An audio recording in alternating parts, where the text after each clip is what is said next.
د افغانستان د ارشاد حج او اوقافو وزیر وايي د پاکستان دینی عالمانو مکه مکرمه کې د تیر اونۍ ګډ کنفرانس پر مهال په افغانستان کې روانه جګړه ناروا وبلله. د افغانستان او پاکستان د دینی عالمانو ګډ کنفرانس د سعودي عربستان د رابطه العالم الاسلامي سازمان تر چتر لاندې تیر اونۍ په مکه مکرمه کې ترسره شوه. د ارشاد حج او اوقافو وزیر محمد قاسم حلیمی د حکومت د اطلاعاتو او رسنیو په مرکز کې د یو خبري کنفرانس پر مهال وویل د طاهر اشرفي او حامد الحق قانی په ګډون د پاکستان دینی عالمانو چې د مکې په کنفرانس کې افغانستان کې روانه جګړه ناروا وبلله. د یاد کنفرانس له جوړېدو څو ورځې مخکې د طالبانو ترڅنګ د یادې ډلې په ګټه فتوا ورکوله. په افغانستان کې روانه جګړه د ټولو علماو له خوا نه د افغانستان علما، د پاکستان علما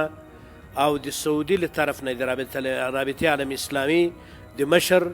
او د حرم مکی او د ټول مؤسسې د حرمین مشر او د حرم مکی امام او خطیب شیخ سدیس، هیئت کبار العلماء د سعودي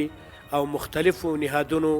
دغه جګړه ناروا، حرامه او بې ځایه وبلله. د حج او اوقافو وزیر وايي تر دې مخکې اسلامي هیوادونو، دینی سازمانونو او ټولو اسلامي بنسټونو د افغانستان جګړه ناروا بلله، خو د لومړي ځل لپاره پاکستانی عالمانو هم دا جګړه حرامه وبلله. در مورد جنگ افغانستان موقفشان موحد است. یک است و گویی است که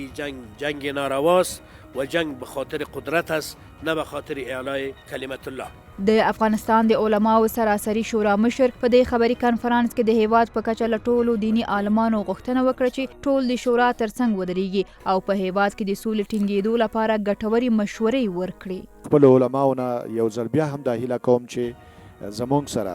په ګډه باندې موږ ته مشورې راکړي تر څو موږ په دې باندې وتوانیږو چې د افغانستان دغه حالات چې اوس هره ولسوالۍ کې په هر کلي کې جګړه روانه ده، تر څو د جګړې د مخنیوي دپاره میکانیزم بدل شي، د جګړې روحیه هغه په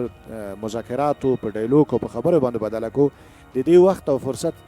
شته چې موږ په دې باندې کار وکړو. ولسمشر غني هم پرون ارکې د نویو وزیرانو د معرفي د مراسمو پر مهال وویل وسلوال طالبان ځکه عام بنسټونه ورانوي او د افغانانو قتل عام ته دوام ورکوي چې بل چاته کار کوي او افغانیت ته ژمن نه دي. د ټولې اسلامي نړۍ څخه د طالبانو د جګړې د حراموالي په اړه فتواوي په داسې حال کې ورکول کیږي چې د وسلوالو په بریدونو کې هر ورځ لسګونه ملکي افغانان او د ملي اردو سرتیري شهیدان کیږي.